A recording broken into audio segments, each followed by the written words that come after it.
Los temores de huelgas aumentaron las expectativas de que el metal continuará al alza y eso es solo un ejemplo. Ya que la certeza continúa, es probable que el mismo permanezca en el movimiento alcista al menos hasta finales de año. Está en Book of Trading Week.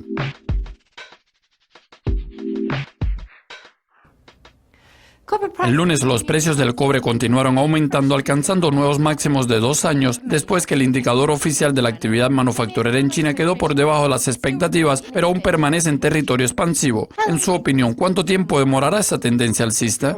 Eso es complicado de decir, ya que existen muchos factores que causan presión. En este momento, el cobre sigue siendo una commodity alcista a largo plazo. Los precios subieron y bajaron impulsado por una fuerte o débil demanda en China.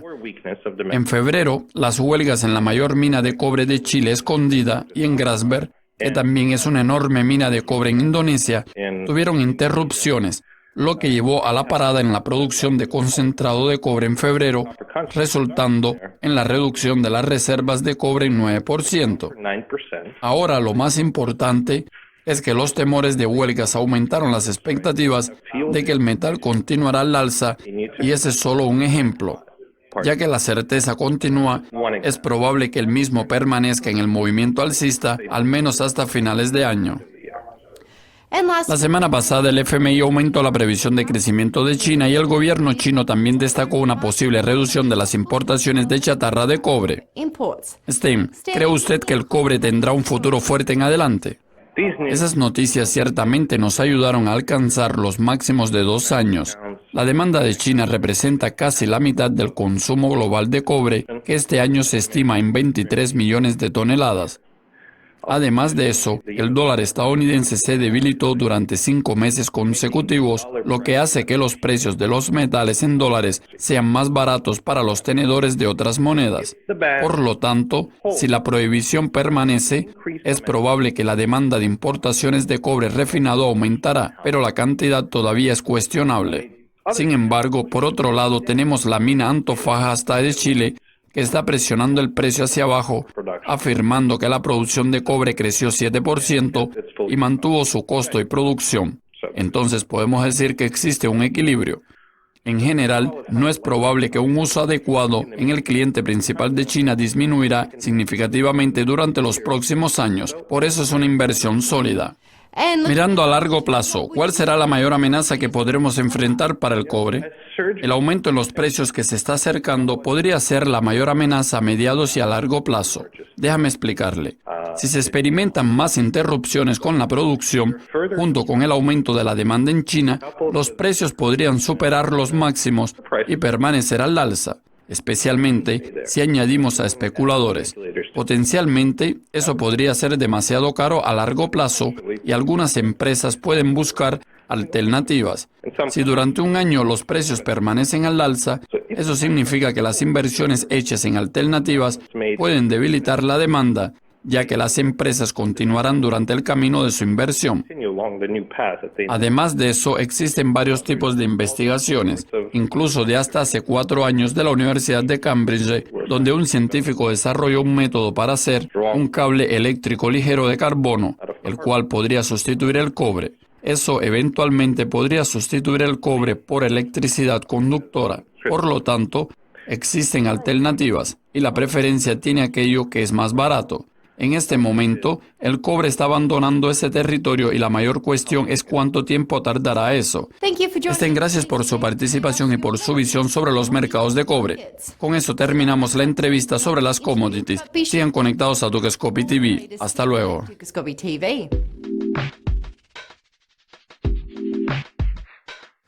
Básicamente, en algunos países offshore como Belice, el capital para crear una empresa Forex es tan importante como el capital para crear una licencia bancaria offshore, que es bastante impresionante.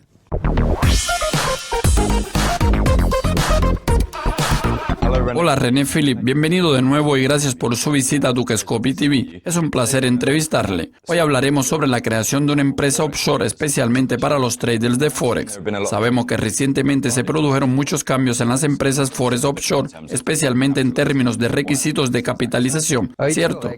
Sí, es cierto, Jack. En realidad casi todas las jurisdicciones aumentaron sus requisitos de capital, pero las Islas Seychelles continúan con un requisito de capital de $50,000, mientras que todos los demás aumentaron las condiciones. Por ejemplo, podemos mencionar que en Belice el capital puede variar de 100,000 a 500,000, en BVP de 500,000 hasta 1,000,000, las Islas Caimán de 17,500 hasta $100,000 y en Vanuatu el capital tiene que ser de 200 a 500,000. Sería muy interesante ver lo que va a suceder en Vanuatu, porque hasta la fecha ese fue un destino muy popular para establecer una licencia Forex offshore. Por lo tanto, nosotros vamos a ver si la mayor atracción fue el bajo requisito de capital o si continuarán los pedidos. Básicamente, en algunos países offshore como Belice y VBI, el capital para crear una empresa Forex es tan importante como el capital para crear una licencia bancaria offshore, que es bastante impresionante. ¿Por qué las jurisdicciones offshore siguen siendo populares, especialmente entre candidatos para negocios Forex? Bueno, para contestar a eso podemos decir que hay varias razones por las cuales las jurisdicciones offshore siguen siendo populares. Y claro que una de ellas es la tributación. Mientras que en Seychelles tienen tasas de 1,5% por renta bruta, las otras jurisdicciones offshore no tienen tributación. Por lo tanto, si lo comparamos con las jurisdicciones europeas, por ejemplo, el impuesto sobre la renta de las sociedades de Bulgaria es de 10%, Chipre de 12,5% y Lituania de 15%. Por lo tanto, existe una ventaja en la tributación, pero no es única. La segunda razón es que si usted desea un formador de mercado en Europa, va a necesitar un capital de 730,000 euros. Y si desea establecer una empresa Forex offshore de creación de mercado en Seychelles o Vanuatu, va a necesitar un capital de solo $50,000. Otra razón que es muy importante es que ahora ocurren muchos cambios regulatorios y los países europeos básicamente están apretando el negocio Forex. Por ejemplo, ahora tenemos un mínimo requisito para el apalancamiento. El ratio en Chipre es de 50 contra 1 si eres un cliente minorista. Por otra parte, si usted es un cliente profesional, puede seguir jugando con alto apalancamiento. Por ejemplo, en el Reino Unido se está discutiendo para hacer que el ratio de apalancamiento sea de 25 contra 1, que es bastante bajo. Bélgica está considerando cerrar y prohibir la negociación de CFD en trading binario. Holanda está considerando la prohibición a las empresas que proporcionan ese tipo de servicios como opciones binarias y CFD. En ese sentido, el negocio Forex offshore se vuelve más atractivo. Y la última razón es que los requisitos personales, como la formación o experiencia profesional, son inferiores en los países offshore. Ahora, en algunos países europeos como Malta o Bulgaria, se han vuelto extremadamente complicado crear una empresa Forex, porque ellos poseen criterios rigurosos en la experiencia del accionista y el director. Los costos operativos son otra razón por la cual los traders prefieren países offshore. Y sí y no. Una cosa que puede retrasar al inversor en Europa son los requisitos obligatorios, como tener una cantidad mínima de funcionarios para varias posiciones. Por ejemplo, en el departamento de cumplimiento, funcionarios de TI con fines de seguridad y lidiar con sus servidores. Después de todo, en su empresa usted necesitará tener 4 4 o 5 empleados. Si usted crea una empresa en Chipre o en Lituania, donde los salarios siguen siendo bajos, usted podrá gestionar una empresa Forex europea con un presupuesto de 10 a 15 mil euros al mes. Ahora sucede que las jurisdicciones offshore no tienen esos requisitos mínimos obligatorios, pero siempre que usted quiera abrir una empresa Forex, ya sea offshore o europea, usted seguramente necesitará un funcionario de seguridad informática, un empleado en el departamento de cumplimiento para manejar el KIC de sus clientes, un empleado de marketing, porque de otra forma no tendrá clientes, y también necesita traders. Por lo tanto, la gestión de una empresa Forex, ya sea offshore o en la Unión Europea, el costo será aproximadamente igual. Ya discutimos las ventajas. Ahora, ¿cuáles son las desventajas de operar un negocio Forex en offshore? Una de las principales desventajas, en comparación con la licencia europea, tiene que ver con los pasaportes. Eso significa que con una licencia europea, usted podrá proporcionar su servicio en toda Europa, y con una empresa offshore no podrá hacerlo. Usted puede tener clientes de varias partes del mundo, incluso clientes de Estados Unidos. Sin embargo, usted no puede poner la comercialización en el mercado con una licencia offshore. Sus empleados no pueden encontrarse con los clientes en Europa. La segunda desventaja será una pequeña dificultad para abrir cuentas en el banco a una empresa con licencias offshore, aunque usted puede abrirlas sin problemas en otros países del mundo. Pero en países europeos puede que sea más complicado hacerlo. En algunos casos, el proveedor de liquidez o de servicio de pago puede tener condiciones que son financieramente más caras para las empresas offshore en comparación con las empresas Forex con licencias europeas. Tras haber analizado las ventajas y desventajas, ¿qué es necesario para la creación de una empresa offshore? El establecimiento de una empresa offshore es un proceso directo. En términos de plazo, depende del lugar donde desea crear una empresa, pero por lo general, eso se tarda entre 2 a 4 meses. Por ejemplo, dentro de 2 meses, usted seguramente podrá crear una empresa en Vanuatu. En términos del proceso en sí, en todo lugar el mismo se realiza en 6 etapas. Primero, usted tendrá que reservar el nombre, registrar la empresa y también tendrá que personalizar el artículo de asociación para un negocio Forex o financiero. Luego, dependiendo de la jurisdicción, usted tendrá que proporcionar un plan de negocio y luego tendrá que prepararse para proceder a la aplicación del siguiente proceso. Es decir, no es muy complicado. Con respecto a los requisitos de documentos, los principales serán el pasaporte notarial, certificado de domicilio y registro criminal. Después, dependiendo de la jurisdicción offshore, le podrán solicitar su currículum o carta de referencia bancaria. Pero en general, eso es un proceso directo y sin dificultades. Y nosotros tenemos mucho conocimiento en esa área. Impresionante. Muchas gracias, René. Gracias por invitarme de nuevo, Jack. Por nada. Gracias por vernos y si les gustó la entrevista, sigan conectados a Dukescopy TV para más entrevistas. Condado de Los Ángeles son miles los residentes que han tenido que irse a vivir a las calles por distintas razones, entre ellas la imposibilidad de pagar una renta. Lo más preocupante es que si las rentas se incrementan tan solo en un 5%, ello podría llevar a unas 2,000 personas más a quedarse sin techo, según un reciente estudio. Claudia Mendoza nos amplía la información. Este es mi caso ahora. Rosa dice con tristeza que se fue a vivir a la calle porque su dinero no era suficiente para pagar sus necesidades básicas, entre ellas su vivienda. Esto por los constantes incrementos de las rentas. Yo vivo en la calle con mi hijo, es porque nosotros no tenemos mucho dinero para pagar la renta. Como Rosa, unas 58,000 personas viven en las calles del condado de Los Ángeles.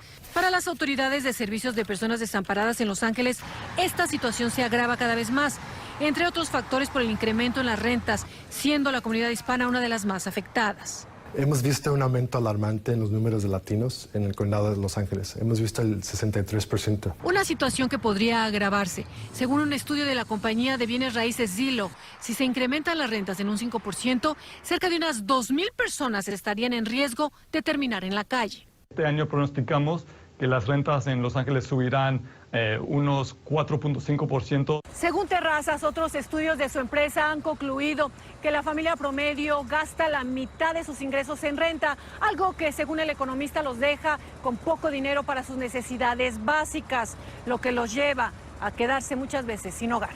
A esto se suma que el inventario de viviendas para rentas en Los Ángeles es de 2.6%.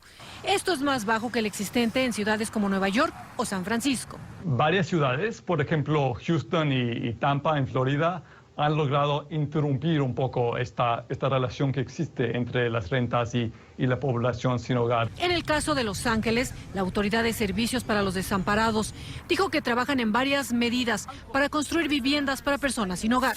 En Los Ángeles, Claudia Mendoza, Noticias Telemundo. Que el caso sea reabrido y que la Corte considere de nuevo evidencia y argumentos que estamos presentando. Como mucha gente sabe, el caso de Nuri Como Trump lidia con su dinero, echemos un vistazo.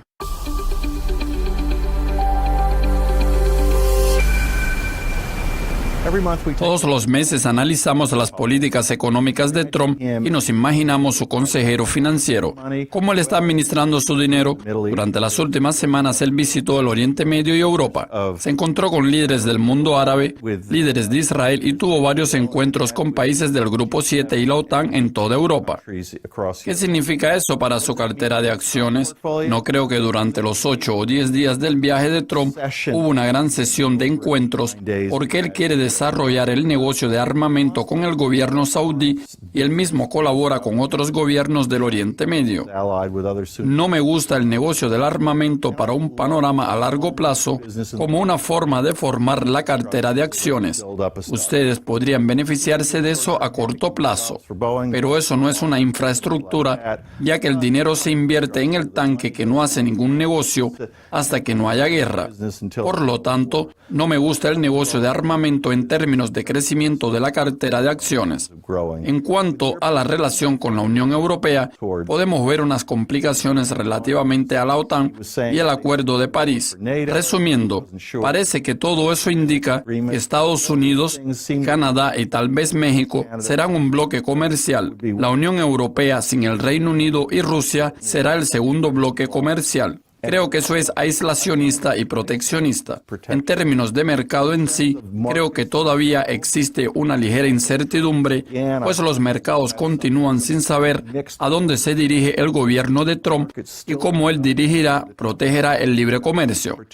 En este momento es mejor apostar en el sentido proteccionista y dirigir un poco las inversiones para el mundo del libre comercio. Con esto concluye otro episodio del Consultor de Inversiones.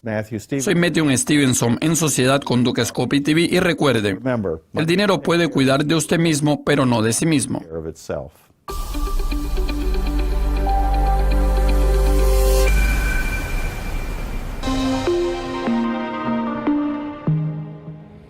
$26.36 el salario promedio por hora en Estados Unidos en el mes de julio. Avanzó 9 centavos de dólar según el Departamento del Trabajo de los Estados Unidos. 65 centavos de dólar, lo que en el último año ha ganado 2,5% de avance. Los economistas esperarían un crecimiento más acelerado. 34,5 horas la semana promedio de trabajo en el mes de julio reportada. 209,000 empleos creados también el mes pasado, superando la expectativa de varios analistas. Además, las revisiones de los datos de mayo y junio agregaron otros 2,000 trabajos a las cifras. Ya se acumulan 82 meses consecutivos de creación de empleos. 4,3% la tasa de desempleo hasta julio, la más baja, por cierto, en 16 años. A 62,9% llegó la participación de la fuerza laboral, volvió a subir en julio, volvió a subir además 0,1 de punto, pero importante decir que se mantiene muy cerca de los mínimos de la década del 70. Liderando las ganancias en creación de empleos, aquellos creados en los sectores del cuidado de la salud, entretenimiento y hotelería, bares y restaurantes, que no necesariamente reportan los mayores ingresos, por cierto, lo mismo que servicios de negocios. El sector de manufacturas creó empleos por segundo mes consecutivo, pero junto al sector minorista, también al gobierno, marcaron variaciones marginales en creación de empleos. Lo que sí es que la Casa Blanca ha subrayado de este informe el hecho de que 1.074.000 empleos se han creado en los primeros 6 meses de la administración Trump, respaldando el informe del Departamento del Trabajo, cuando, recordemos, en algún momento el propio Donald Trump calificó las cifras del Departamento de Trabajo de los Estados Unidos como una total ficción. Ahora no, ahora la celebra. Y para comparación con este número, las cifras están las de la administración Obama de los últimos 6 meses de su mandato. 1.084.000 empleos creados en esos últimos 6 meses de su administración. Pero bueno, entramos además ya a lo que sería un 9º año de recuperación económica de Estados Unidos. También hay que hablar de qué es lo que están mirando los inversionistas a partir de este informe, lo que está señalando sobre la economía estadounidense. Y le preguntamos estas dudas a Pablo Goldberg, el jefe de investigación en la División de Mercados Emergentes de BlackRock. Feliz viernes, ¿qué te dicen o qué reacción nos puedes compartir a esta hora, Pablo? ¿Qué tal, Gabriela? Qué gusto estar con ustedes nuevamente. Bueno, lo que está diciendo es que esta economía está entrando ya en una fase más madura de su expansión y lo que hace es volver a poner sobre la mesa la posibilidad de una suba de tasas en diciembre, que el mercado estaba descontando de alguna manera, casi dándole menos de una probabilidad del 50%. Va a ser muy importante ahora, el foco es acerca de qué va a pasar con el índice de precios al consumidor, que va a ser revelado el día agosto 11, porque eso nos puede indicar si esta visión de que la caída de la inflación ha sido algo más transitoria empieza a revertirse, y esta idea de que el mercado laboral sigue calentándose puede llegar a generar aumentos de inflación más adelante y poner a la Fed nuevamente un poco más a la defensiva. Sin entrar al tema político, pero sí preguntarte en el análisis de la percepción de los inversionistas. ¿Qué me dices de la trayectoria que está llevando la economía, impulsada también a bolsa por lo que estamos viendo, por estos buenos resultados corporativos, por este informe de empleos, hacia el resto del año, Pablo? Estamos viendo que este será el último de esos trimestres que veremos con ganancias de 2 dígitos. Estamos viendo una tracción de una economía que continuará en los próximos meses. Bueno, recordemos que el primer trimestre del año fue algo un poquitito más flojo. En la segunda mitad del año tiene que venir un poquitito más fuerte lo que fue la primera mitad, porque ya hace varios años que el primer trimestre termina siendo algo más débil de lo esperado. Pero sin necesariamente un aumento fuerte en la parte de costos, uno podría esperar que las ganancias de las empresas sigan siendo fuertes. En este sentido, los mercados seguramente van a seguir gozando de algo de viento de cola. La gran pregunta que se hacen casi todos los inversores es qué va a pasar con la volatilidad del mercado, que está en niveles históricos de décadas, en sus puntos más bajos, y esto es un factor de riesgo que está poniendo a los inversores incrementalmente un poco más incómodos de cómo manejar sus posiciones de riesgo en el mercado. Entiendo. Mirando a los mercados emergentes, casos puntuales de la semana, evidentemente hay que marcar el caso venezolano porque la situación es fluida, pero bueno, ya juramentaron los miembros de esta Asamblea Constituyente, y preguntarte las dudas de los inversionistas cuando estás viendo en la semana el tema de los precios de los bonos también, el tema del tipo de cambio, el bolívar también perdiendo valor, etcétera. ¿Cuáles son esas preguntas? La pregunta que se hacen los inversores es cómo se resuelve esta crisis institucional, porque aquí tenemos varios actores actuando al mismo tiempo. Tenemos al gobierno que ha promulgado y ha establecido ahora esta Asamblea Constituyente. Tenemos a la Asamblea Constituyente misma, que tiene poderes para ir por arriba, inclusive del gobierno, destituir al presidente, destituir a la existente Asamblea. Entonces, ¿qué va a pasar con la Asamblea actual, manejada mayormente por la oposición? ¿Qué va a pasar con la gente en la calle que sigue protestando? ¿Y qué va a pasar sobre todo con la presión internacional? Hemos visto algunas sanciones puntuales a ciertos individuos, partes del gobierno de Venezuela, pero no hemos visto lo que los inversores podrían temer más, que son unas sanciones más sectoriales que podrían afectar sobre todo a la entrada de flujo de dólares a través del mercado petrolero. Claro, y en esa coordinación internacional lo que hemos visto mucho, pocos países activando sanciones, destacamos el caso de la Unión Europea, que se mostró preocupada, pero que hasta el momento no ha movido una sola pieza en ese sentido. Brasil, por supuesto, el caso de Michel Temer, que salva esta primera acusación del fiscal y la Procuraduría por corrupción pasiva, pero sabemos que vienen otras 2 posibles acusaciones contra con Michel Temer y este esfuerzo y esta quema de capital político, y está la agenda económica pendiente. ¿Qué decir en el caso brasileño? Bueno, lo que hay que decir es que ya, digamos, los inversores se han acostumbrado a esta situación, frisada en el escenario político en cuanto a cuál va a ser el presidente de Brasil en los próximos quarters. Pero lo que sí está claro que acá el punto esencial es qué va a pasar con las reformas económicas. Brasil necesita reformas estructurales en el sistema de seguridad social.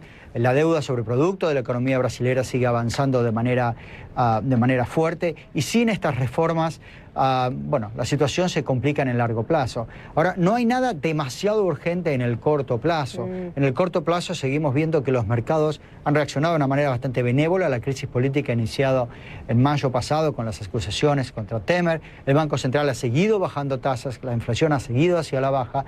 Bueno, estos factores han sostenido un poco la percepción de los inversores internacionales sobre Brasil, pero sigue la gran pregunta: ¿qué va a pasar con estas reformas estructurales? Va a haber un intento, creo, de este gobierno de tratar de pasar algo de estas reformas este trimestre, pero vamos a ver si consiguen consolidar la mayoría necesaria para mostrar por lo menos que siguen avanzando en esta agenda. Ya, me queda tiempo para solo una pregunta y una respuesta rápida. Veamos, las primarias que se acercan, ¿qué están mirando los inversionistas en estos procesos?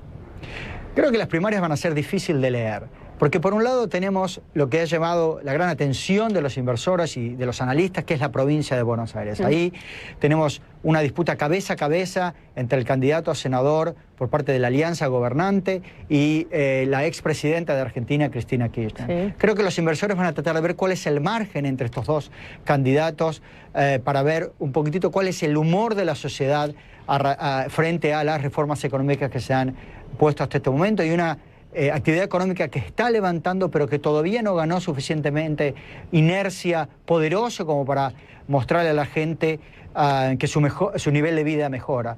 Sin embargo, la alianza gobernante va a seguramente ser la primera minoría a lo largo de todo el país. Es decir, va a ser difícil de leer, vamos a tener que más interpretar ese margen de diferencia en provincia de Buenos Aires, y vamos a tratar de interpretar cuál es la reacción, no solamente de la calle, pero también del gobierno, para mantener hacia adelante con estas reformas estructurales y con lo que es muy importante, que es continuar con el ajuste fiscal, que ha sido un poco demorado en los primeros 2 años del presidente Macri, pero van a tener que ser ajustados en la segunda mitad.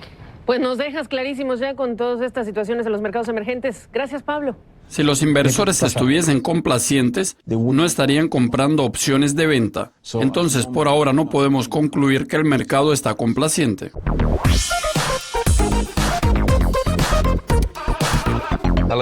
Buen día, Giles. Gracias por su visita y bienvenido de nuevo a Dukascopy TV. Hola. Gracias. Hoy vamos a hablar sobre el índice VIX de volatilidad, que está muy bajo en este momento. ¿Podría hablar un poco sobre la situación actual? La situación es muy extraña. Como usted mencionó, el VIX está muy bajo en el momento, por debajo de 9,6 y cerca de un mínimo histórico. Obviamente, la cuestión es si esa tendencia podría durar o si es de hecho anormal. En realidad, esa situación también refleja un ambiente de mercado muy tranquilo, porque la volatilidad realizada también está muy baja. Por lo tanto, no hay nada anormal, especialmente si consideramos los contratos futuros en el VIX más adelante en la curva, que son mucho más altos, a cerca de 16%, que es muy normal. Básicamente, el mercado no está esperando mucha volatilidad durante el próximo mes, pero sí un nivel bueno de volatilidad para los próximos 6 meses. Eso refleja complacencia por parte de los traders e inversores.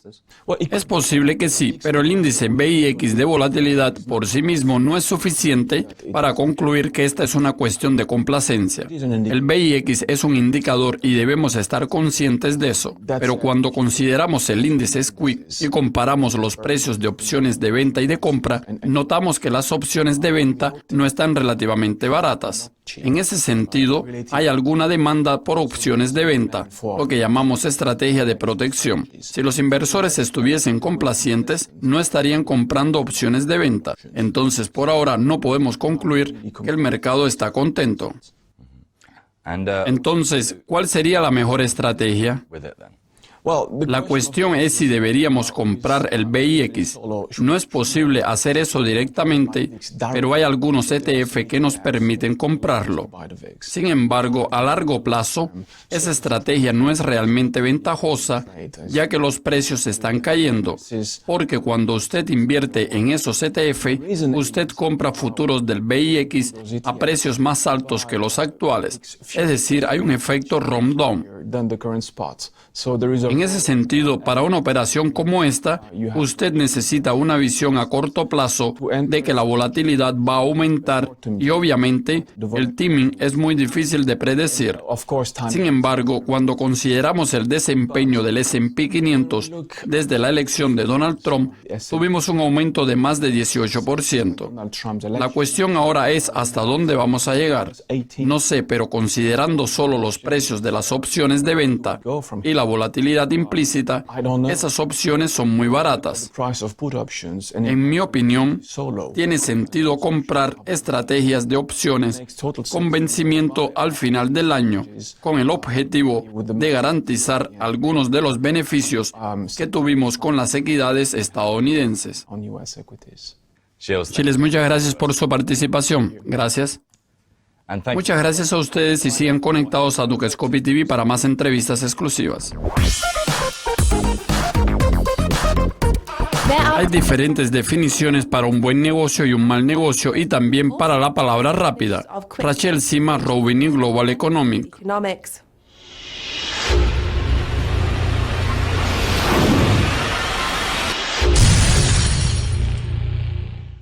Esta semana el par dólar estadounidense peso mexicano subió a pesar de que el PIB de México sorprendió las expectativas. Rachel, ¿cuál es el principal riesgo para la moneda mexicana a corto plazo? Los principales riesgos para el peso mexicano a corto plazo todavía son a la baja. La semana pasada entramos en un periodo de optimismo para México. La política fiscal ha mejorado mucho.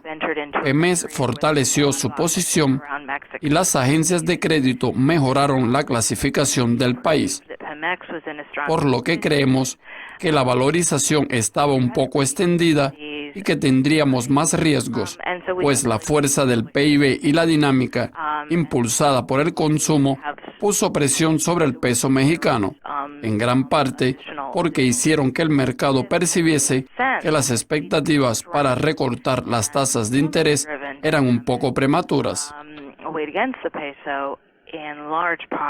Creemos que las posibilidades de un aumento de la tasa en México son nulas, en parte a causa de la desinflación global y en Estados Unidos, pero no creemos que habrá recortes antes de 2018 y posiblemente hasta mediados de 2018.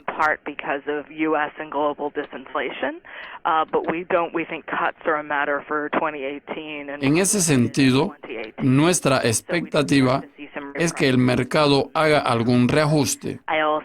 Además de eso, existen algunos catalizadores y desafíos que involucran el inicio de la renegociación del NAFTA.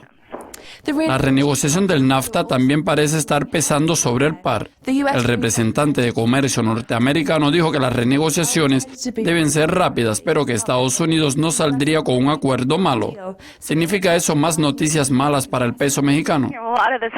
Bueno, existen diferentes definiciones para un buen negocio y un mal negocio, así como también para la palabra rápida. Uno de los acuerdos comerciales más rápidos que Estados Unidos cerró duró cerca de 6 meses, por lo que el concepto de rápido para los negociadores, el mercado y los políticos quizás varía un poco. Nuestra expectativa es que haya una serie de negociaciones recurrentes hasta finales de año y probablemente no veremos ningún acuerdo concreto hasta principios del próximo. Eso complica un poco el cronograma con la aproximación de las elecciones mexicanas y obviamente de las elecciones legislativas en Estados Unidos. Entonces, no nos sorprenderíamos con una presión recurrente e intermitente sobre el peso mexicano, ya que inevitablemente las renegociaciones del NAFTA enfrentarán algunos desafíos. El FMI recientemente dijo que el dólar estaba entre 10 y 20% sobrevalorado. Eso refleja su previsión a largo plazo.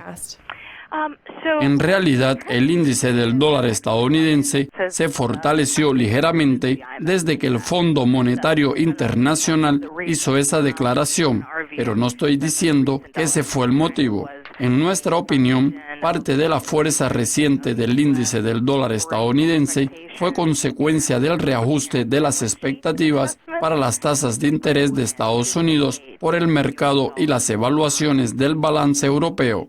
En ese sentido, nuestra expectativa es que el dólar estadounidense continúe debilitándose ante las monedas principales y si hay un periodo más amplio de debilidad del dólar, el peso mexicano podrá beneficiarse, pero otras monedas podrán beneficiarse aún más. Gracias, Rachel. Eso es todo por hoy, pero sigan conectados a Dukescopy TV para más pronósticos de pares de monedas.